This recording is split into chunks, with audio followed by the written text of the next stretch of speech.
and eighth term. The sum of the fourth and the eighth term of AP is 24.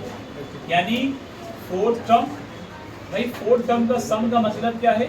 मतलब A4 का मतलब क्या है? A plus 3D।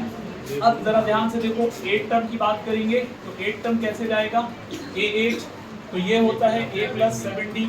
दोनों का जब हम सम करते हैं तो हमें क्या मिलता है? 24। यानी अगर मैं इसको इस तरह से रखता हूँ A प्लस 3D, ध्यान से सुनो, बात जो कर रहे हैं फोकस करें, A plus 7D is equal to 24, दोनों का सम करेंगे A2A, यहाँ हो जाएगा plus 10D is equal to 24। दोनों में से सभी पूरी इक्वेशन में से 2 को डिवाइड कर लेते, मतलब 2 कॉमन निकाल लेते तो बचेगा A plus 5D is equal to 12। This will be the first equation. अब क्वेश्चन में आगे कहेगा and the sum of the 6 and 10 term. क्या कह रहे हैं? 6 and 10 टर्म। तो छठा और 10वां टर्म जो है वो 44 है। तो छठा टर्म जो होगा बच्चों, वो जो बात कर रहे हैं सुन लीजिए, छठा टर्म क्या होगा? A प्लस 5D, और दूसरी तरफ कह रहे हैं 10वां टर्म क्या होगा? A plus 9D। दोनों का सम करेंगे तो कितना आएगा? 44 आएगा। अकॉर्डिंग टू क्वेश्चन जैसा कि कहा गया है तो हमने वहां पर वैसे ही रखना है A प्लस 5D। ध्यान से सुनिए, क्वेश्चन बिल्कुल डिफरेंट है। Plus A plus 9D, A plus, देखो यहाँ पर ये लैग कर रहा है इस तरह से। पहले ये मैं बात इसलिए बोल रहा हूँ क्योंकि ये वीडियो मैं उस बंदे को दिखाऊंगा जो इंजीनियर है, उसको शो किया जाएगा। मुझे बहुत बार कह रहा है कि सर वीडियो दिखाइए जहाँ लैग कर रहा है। मैं बात कर रहा था A plus 9D is equal to 44। अब यहाँ पर A और A मिलाकर कितना होगा बच्चों? 2A, और 5 और 9 मिलाकर कितना होगा? 14D is equal to 44। सही है, इज इक्वल टू 44। अरफात कहाँ हो गए? दोनों में से सभी पूरी इक्वेशन में 2 को कॉमन निकाला, A plus 7D is equal to 22। ये आपकी बनेगी सेकंड इक्वेशन। सही है बच्चों, ये कौन सी इक्वेशन बनेगी? सेकंड इक्वेशन बनेगी। सही है। अब यहाँ हम देख पा रहे हैं कि आपके पास 2 इक्वेशन आई। आपसे पूछा गया find the first 3 terms of the AP। जो बच्चे तैयारी में लगे हुए हैं, 1 मिनट की बात है, क्लास ओवर कर रहे हैं, घबराए नहीं, परेशान ना हो, क्वेश्चन को अच्छे से सुन लें, अपन नुकसान ना किया करें, इधर उधर माइंड डाइवर्ट हो जाता है आप लोगों का। 2 इक्वेशन आपके सामने, आपसे पूछा है AP की पहली 3 टर्म आप बताइए। AP की पहली 3 टर्म बताइए।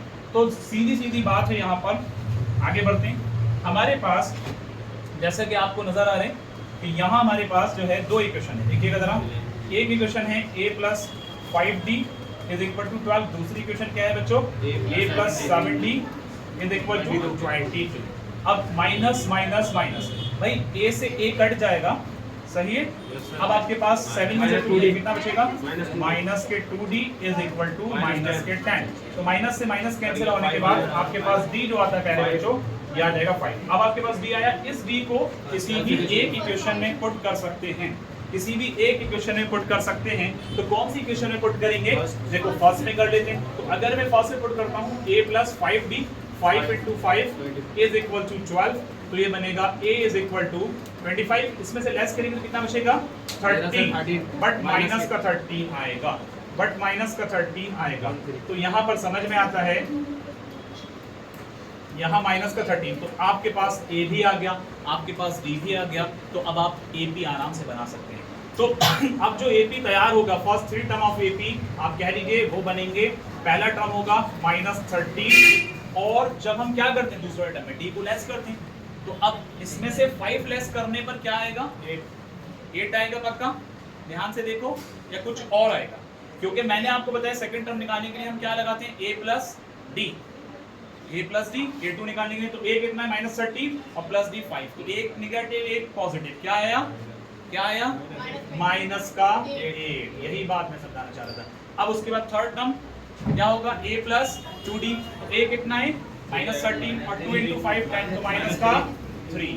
उम्मीद है कि सबके समझ में आया होगा, यही आंसर होगा। नोट कर लीजिए इसको।